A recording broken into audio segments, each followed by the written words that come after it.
সকাল সকাল উঠেই গোসল করে ফেলেছি কোর্ট যেতে হয় বলে। আমি রেডি কোর্ট যাওয়ার জন্য।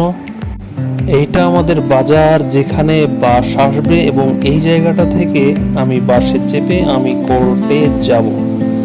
আপাতত দাঁড়িয়ে আছি।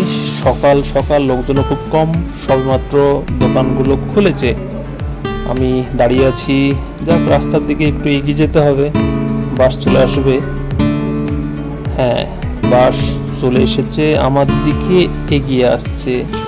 আসুন আসুন, বাস আপনি আসুন। বাসে উঠে দেখি সিট আছে কি না। পেয়ে গেছে একটা সিট, এবার আরামেই যাওয়া যাবে, কোনো ব্যাপার না। আসলে সিট না পেলে অত দূর জার্নি করা খুব কষ্টের হয়ে যায়। ও, এই জায়গাটা এত সুন্দর লাগছিল, মনে হচ্ছিল কোনো এক গধূলি সন্ধ্যা। সত্যি খুব অসাধারণ লাগছিল। আপনারা কতটা বুঝতে পারছেন জানি না, কিন্তু খালি চোখে খুবই সুন্দর লেগেছে এই জায়গাটা দেখতে সকালবেলায়। এই জায়গাটাও খুব সুন্দর লাগে দেখতে। এটা আসলে একটা স্কুল।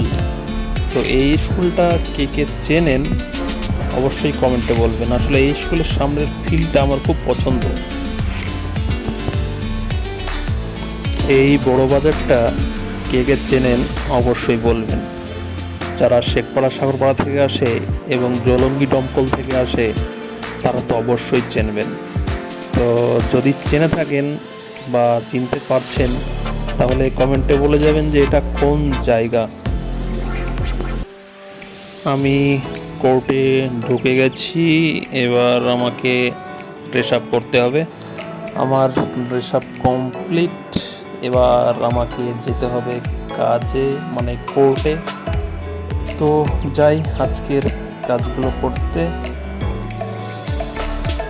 একটু ফাঁকা পেলাম, কোর্টের ভিতরে একটা ভিডিও করে নিলাম। এবার ফিরে আসার পালা। ফিরে আসার সময় দেখছি একটা মিছিল হচ্ছে। কিসের মিছিল জানি না।